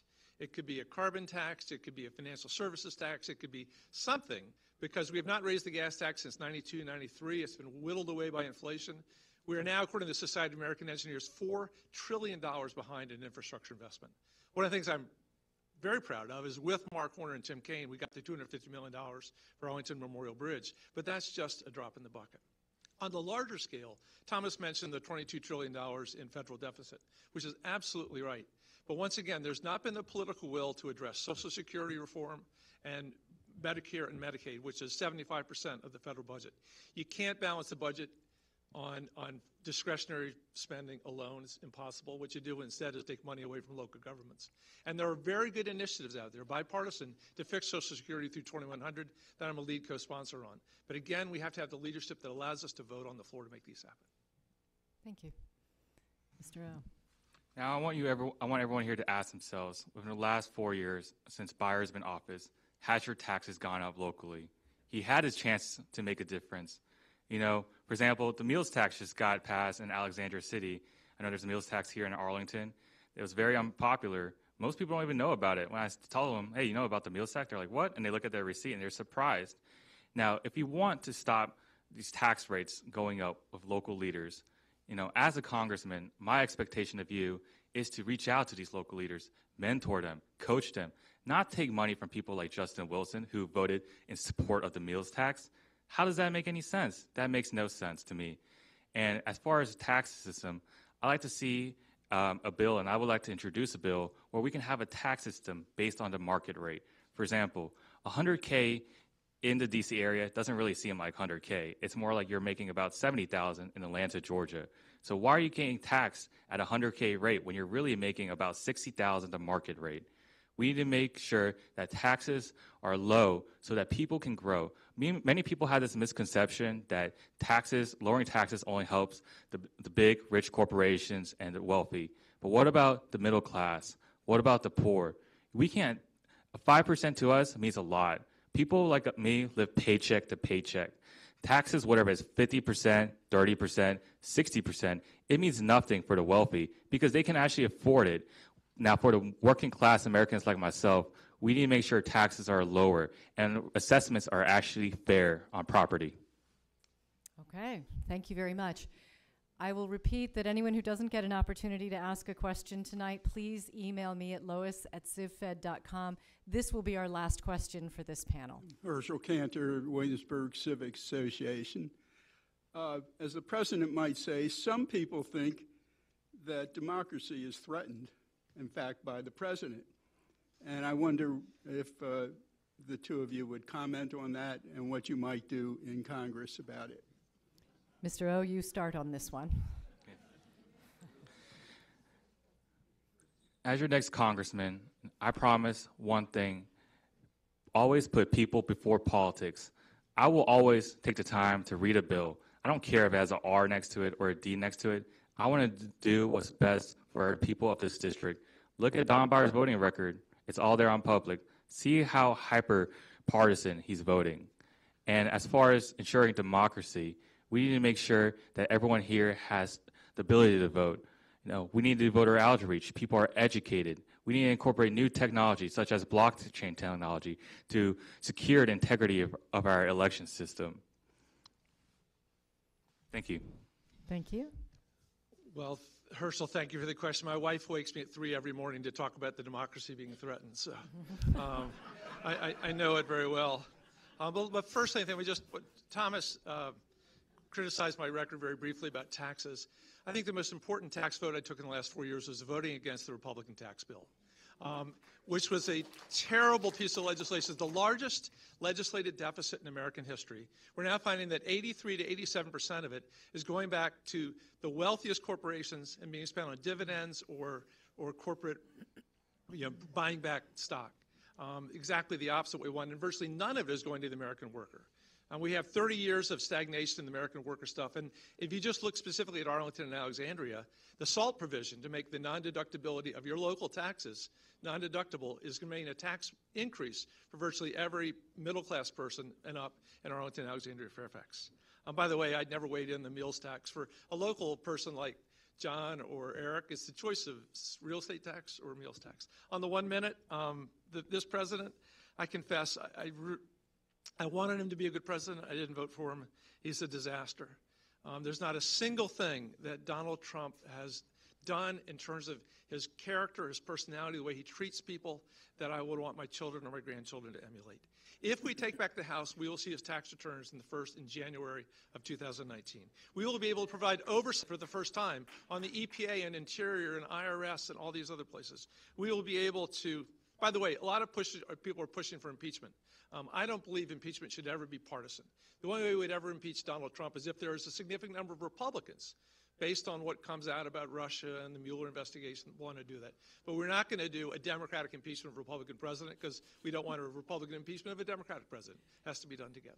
But I think we will be fighting for the kind of leadership that we really want to see in America again. Well, I thank you both, gentlemen, for an edifying evening. And with that, we are now out of time. And I officially bring to close the 2018 Candidate Forum. This does not conclude our meeting, as Nicole previewed earlier, and I offer my most sincere thanks. Excuse me, don't we get a closing statement? 3 minutes. Gosh. Thank you. Please forgive me. Yes, absolutely, we need some closing statements. 2 of them preferably. Lois, you're supposed to cut this off after I do my statement. Well, Mr. Byer, you're first, so there's a good chance. Well, thank you again to the Arlington Civic Federation for hosting and supporting that. And Thomas, thank you for being an active part of this democracy. I very much respect your willingness, not just your service in the military, but your willingness to be part of our never-ending quest to form a more perfect union. You know, people sometimes say that all politics is local, and under ordinary time, there's a lot of truth in that. But our country, and this is true in every single congressional district, is facing really extraordinary challenges. I don't think there's a person in this room, including the supporters of Thomas, who would say they're satisfied with the present leadership of our nation, that it represents our best values or who we want to be. One of my deeply held beliefs is that history has a direction, a forward positive direction, but it's not always linear. There's good times, there are bad times. But we're at a crossroads in a democracy, and I've been part of campaigns in the American democratic life for decades and decades, and this is the most anxious I've ever seen people. We have town hall meetings that are 600, 800 people. But I've also never seen the electorate more engaged. Everywhere I go, people are filling the rooms, and they're stepping up, raising their hands, rolling up their sleeves, trying to define this nation. And it is you that will change the current horse history, turn it in a positive direction. On environmental protections before it's too late, on health care, on civil rights, on responsible business practices, on consumer protection, and especially on leadership on the world stage. Let's make America, America again. It's easy to be discouraged about the present state of our country, but we've pulled ourselves together before. I remember my wife, our parents did it in World War II. Young people in Florida are doing it right now against hatred and against gun violence. And in Virginia, we did it last year at the polls, putting a record number of women and people of color in state legislature. And that's why I'd like to close tonight, not just asking for your vote. I'd love your vote. But asking for your full-fledged participation in this big, big moment that's happening in just 9 short weeks. If you feel that what's happening in our country is important and what happens in Arlington, everything you do really, really makes a difference. So let's take our democracy, make it as strong as we possibly can. We can make it bipartisan. We'll work together. with a lot of things, but let's make sure we're moving in the right direction with respect, with tolerance, with a great appreciation of what America can be. Thank you. Please vote for me. Thank you. Shall we have another closing statement? I'm going to get fired. Well, we all know that Northern Virginia is a very well-educated area, so it's not hard to ignore these facts. Does someone who voted to shut down the federal government, has less than 6% of his money come from individual small contributors, and has taken millions of dirty corporate money over his political career represent you? Is someone who voted against the Department of Veteran Affairs Accountability and Whistleblower Protection Act, and even voted against the VA Accountability Act against efforts to help our veterans, does that individual not care about what it means to serve or those that served? Would you say someone who doesn't even show up for a charity forum for local veterans is ignoring our veterans? What are your thoughts on someone who says they care about the environment, talks about climate change, but they refuse to sign the pledge alongside Activate Virginia, which is an all-Democrat and green organization, until I was the first Republican to join? How about someone who also refused to sign the No Fossil Fuel Money pledge and has taken over $20,000 this election cycle alone from Dominion Energy? Do Northern Virginians want someone who voted against strengthening oversight of RAND's Access to Finance Act? Does that someone represent transparency? What would you say about someone who has a career in the automobile industry that sits in Congress who voted against the joint resolution regarding indirect auto lending and compliance with Equal Credit Opportunity Act, has taken $59,000 from the automobile industry this election cycle? If someone believes in transparency, why would they vote against the Federal Oversight Reform and Modernization Act against the Federal Reserve? Is it because they accepted $2,000 from Goldman Sachs PAC, or maybe $5,500 from TD Bank PAC and many other banks? Can you believe someone in this room voted against the effort that allows states and victims to fight online sex trafficking? Voted against Control of Unlawful Fugitive Felons Act in 2017, and even voted against the Thin Blue Line Act to help our law enforcement and police. How will you hold someone accountable who votes against efforts to stop human sex trafficking and isn't protecting our communities and is weak against crime? Northern Virginia needs someone with common sense, someone who is strong enough to resist money, and someone to stand up against the political divide in Congress. We need to stop going further into debt, lower the cost of healthcare, and find ways to improve our daily commute. We need a champion who will represent us and not care about politics or money. I ask for your vote on November 6th so that we can finally put people before politics. Please visit my website to learn more and to support my campaign at www.letschangecongress.org. Thank you so much. Thank you both, gentlemen. Thank you. Well, I am very grateful for your indulgence tonight and your patience with me. I am especially grateful for our candidates who maintain the constructive dialogue in the furtherance of the Civic Federation's mission of nonpartisan public engagement. And I remark that we are delighted to see so many people here tonight, and I hope that that translates into some volunteerism at Civic Federation. Many of our committees need help as well. So thank you again, and we'll move on with the agenda. There you go. I got it right. What do you know? Sorry. No, thank you. Well, hopefully as many of you guys can stay as possible. I know that this is really riveting stuff, but a strategic plan for this organization is really going to be integral to us being able to function not just this year, but for decades to come. So I'm going to wait for some people to file out. Nope. Okay. So I'd like to just start by just going back over what this open mic process is kind of going to look like. So to reiterate, we started this strategic planning process this past August. I think it was about 3 Sundays ago. sitting around Lewis's dinner table talking strategy. And so it was open to the public. We had a couple of folks that weren't on the board attend, but we would really like this opportunity to kind of hear your feedback from what we internally had discussed, because part of that strategic planning process was to create more of an open dialogue within our membership so that we are able to hear from you. So this open mic forum will begin with an overarching theme, and so if you'd like to get up and kind of voice your thoughts about where we are going over the next year, next 5 years, and next century, please do so. We would like you to focus on how to strengthen our member organizations, our advocacy, and the strength of this actual organization as a whole. Hi, thanks for this opportunity. I'm the president of Yorktown Civic Association, and just an idea I've had for a while is we are also going through the process of incorporating Yorktown Civic Association and writing bylaws and things like that. And although we've never really had a problem with this, I know some civic associations have, and that is kind of having some oversight of the election process for the civic association. So what I propose is perhaps we could have sister civic associations kind of monitor the elections in the various other civic associations to ensure they're done in accordance with their bylaws.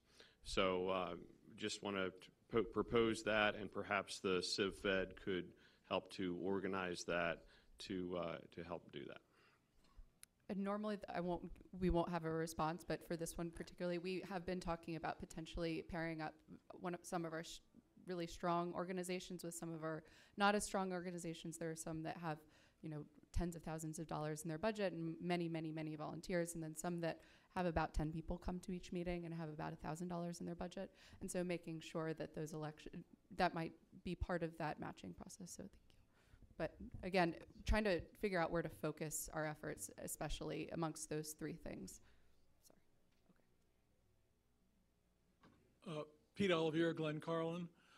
I've served on the board on and off for several years, but one of the things that I believe that we really are not doing well is sharing with the community as a whole what happens at these meetings. We end up with decisions, we end up with resolutions, but we're not getting them out. They're not going up on the website in a simple, short version. I believe we ought to be doing is summarizing the key points that are coming out of a meeting and send out immediately to the civic associations so they can get it in their newsletter. We are really missing the opportunity to tell people what we're doing. It needs to get out to everybody. Thank you very much. Anyone else?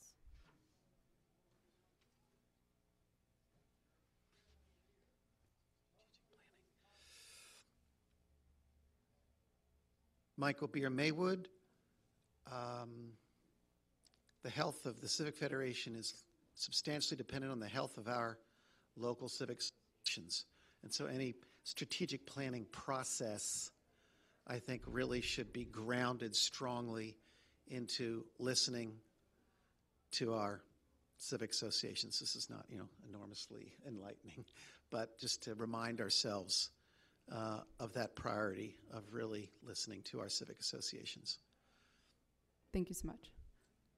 Anyone else? Thank you.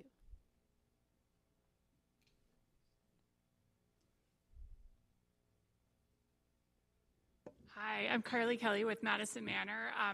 I just wanted to, first of all, thank you guys for being open-minded to changing the date of the meetings going forward. I think one of the biggest challenges to getting attendance from people of my demographic, which is parents with young kids, that these meetings have for years been scheduled the same night as all of the elementary school PTA meetings. And a lot of us wear two hats. We're civic association leaders and we're also PTA leaders, and we have to make a choice. So I understand change is difficult, and I really want to thank all of you guys who are open-minded to changing the date. And I would just encourage all of us to all think about ways that we can bridge the gap between the great talents in the PTAs and make that connection here to CivFed, because I really think there's a lot of untapped potential for collaboration there. Thank you very much. Oh yeah, so next year we are switching our dates to Thursdays. As of the next fiscal year, which will be, yeah. So this is the beginning of our current fiscal year, which is September of 2018. Our next fiscal year will start of September of 2019. Hi, I'm Dave Gelman, Yorktown Civic Association. You may hear a little bit of a theme similar to what Mike brought up a little bit, but I think it would be great for there to be greater opportunity for the Civic Association presidents to have opportunities so that they can go back and forth about what works for Civic Association, what doesn't work, that sort of thing. And I can offer a little bit of a suggestion based upon my involvement as a political volunteer in Arlington, which is the Civic Associations could be cut into regions within Arlington, and then have, whether it's somebody from the Civic Federation Board or something like that to sort of kind of oversee them and meet maybe a couple times a year among the Civic Association presidents, something like that. So I just thought that might be helpful to kind of get a little bit more cross-fertilization too. We're actually getting ready to host a county board debate for the first time. Congrats. In, I think, Yorktown Civic Association. October 1st. Nice. October 1st. I've reached out to the adjoining civic associations. Okay. Yep. Okay, I've reached out to the adjoining civic associations to let them know we were trying to schedule one. I've heard back from one out of about 10 civic associations so far, and I don't even know if the addresses I have are right. So any kind of coordination improvement among the civic associations would be appreciated. Thank you. And one other thing that I'll add to that, the President's Roundtables that hopefully you all were able to attend, we heard tremendously positive feedback on those.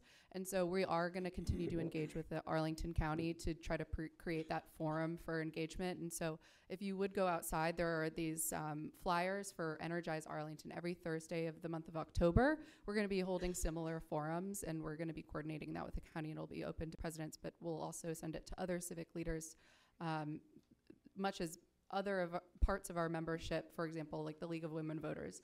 Those folks will also be there in addition to resources like the Condo Association president. So if you can't get into those rental units, which a lot of our members cannot, we'll have resources there for you to connect with folks too. So please do attend those Thursday meetings once you get all of the information down in your logs. Bert Bostwick, Old Glebe Civic Association. And following the previous speaker's suggestion and Michael Mears' suggestion, since we're going to be having open mic, it would seem to me that we should give an opportunity for civic associations and members of the Civic Federation to give 5 minutes per meeting to talk about the issues and what their civic association does and what they're interested in. I promise this will be the last one that has an actual mediated topic. Every single one in the future, where our hope is to be completely open to allow you to do just that.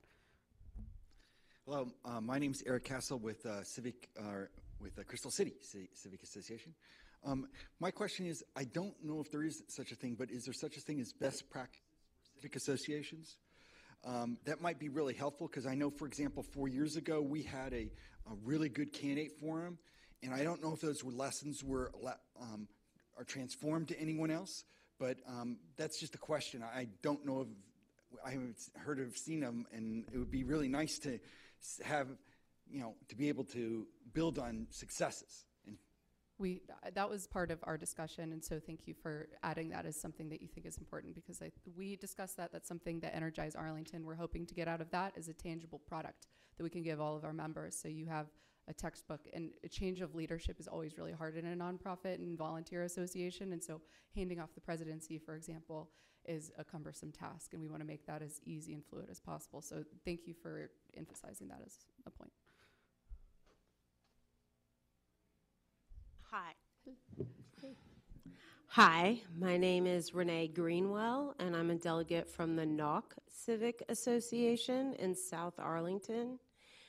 I find the demographics of our CIDFED reprehensible, And if we really do want to include different demographics, we're going to have to stop doing the same things the same way.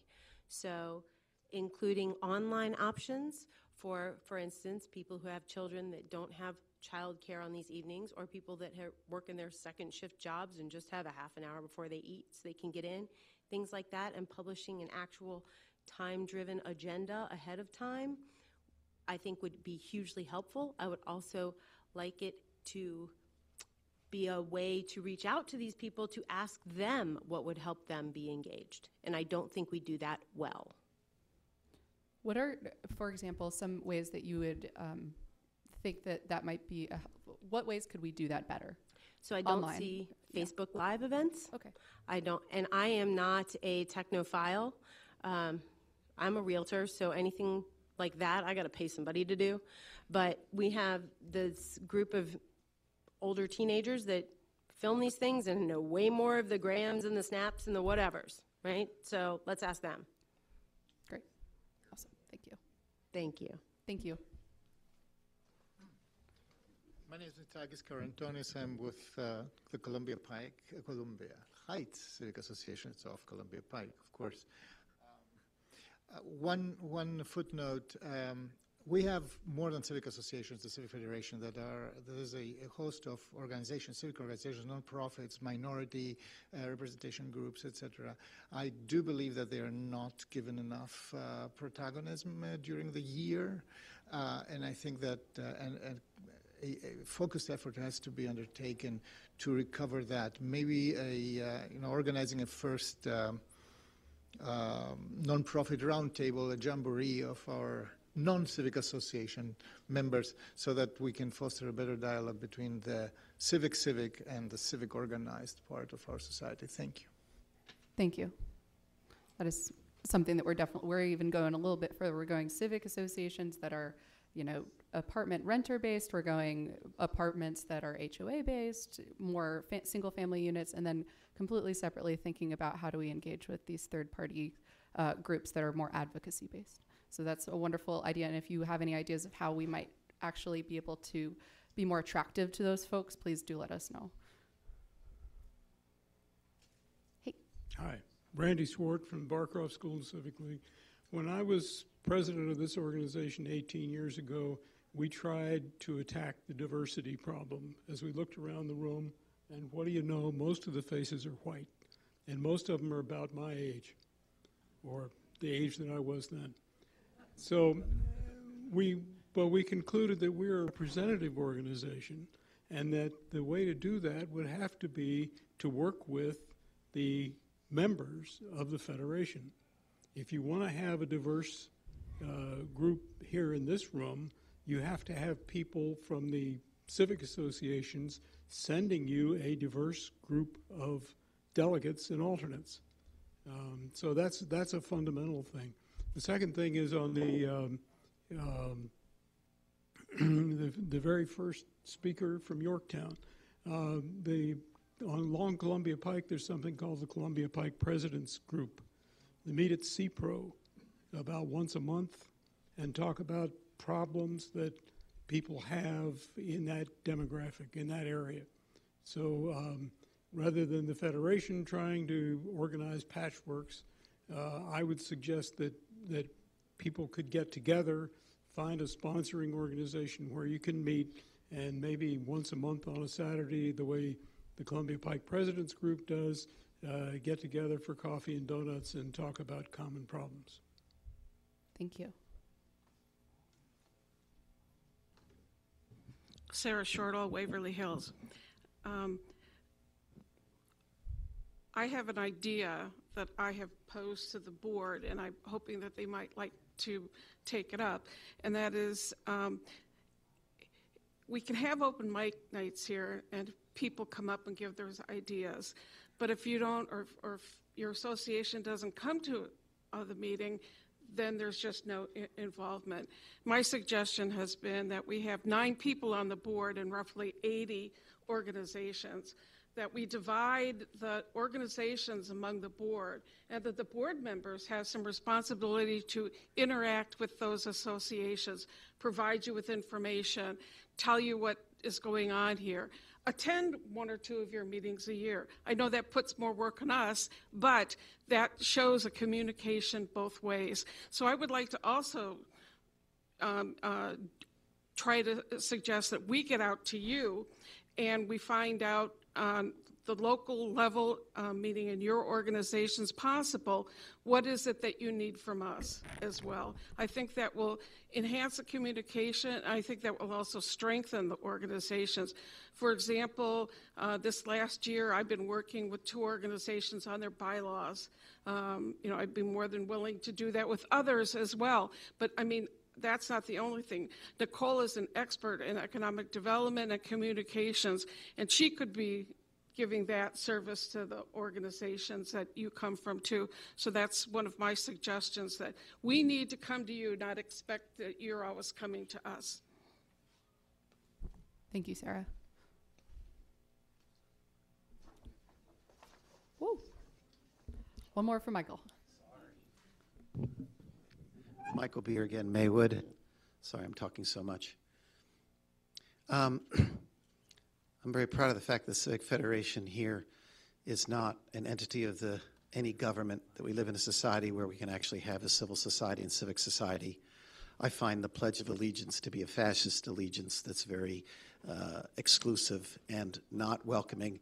I'd like to be focusing on those parts of society that can't vote. So I'd like to really focus on teenagers in particular, to see how we could get teenagers more involved.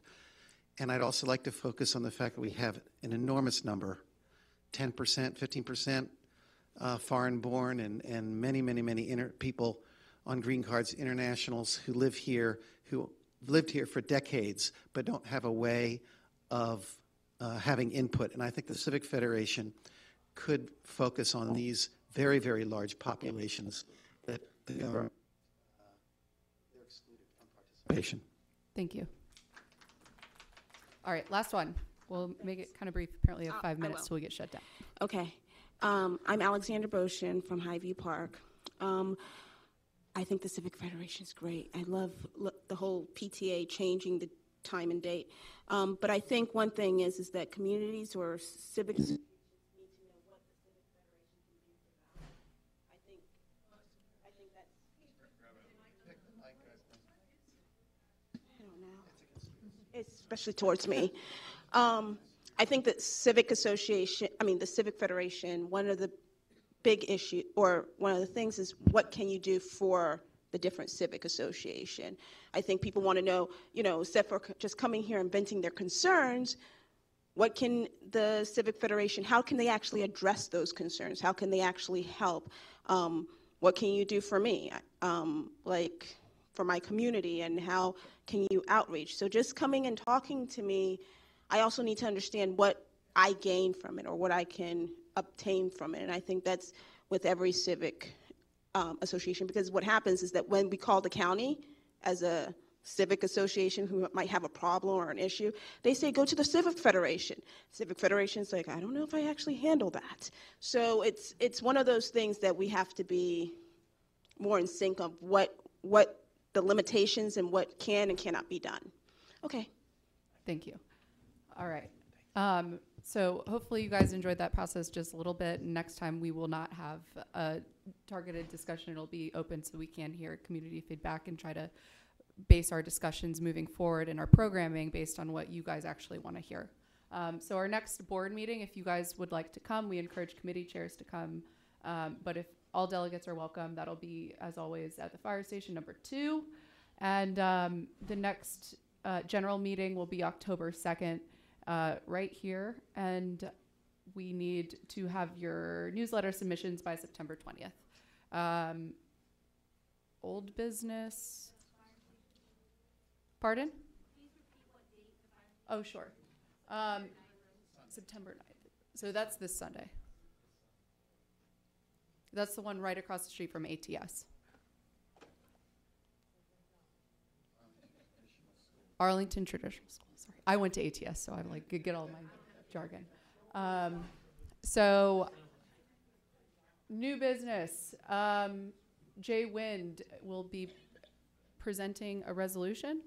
Is that right? Sorry, I got this really last minute. Is Jay Wind here? Okay, great.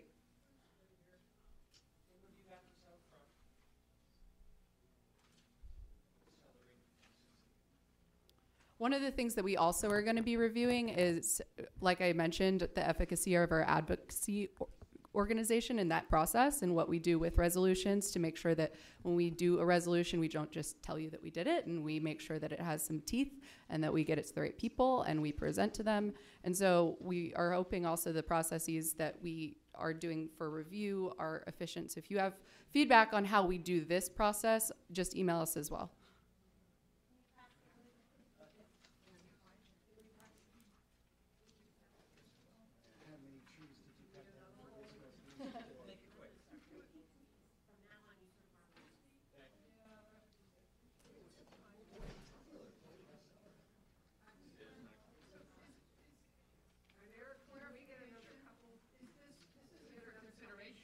No, this is just for your review.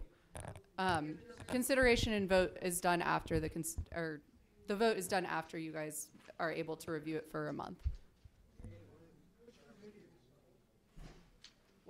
Duke knows this better than I do, so I'm gonna let him know. Well, I'll step in here. Just wanted to get Jay to start reading off or highlighting the proposed draft resolution. Thank you very much. Glad to be here tonight. I've been involved with parks in Arlington since I moved here in 1978, and it's my pleasure every 2 years to help coordinate the bond issue campaign for Parks and Recreation.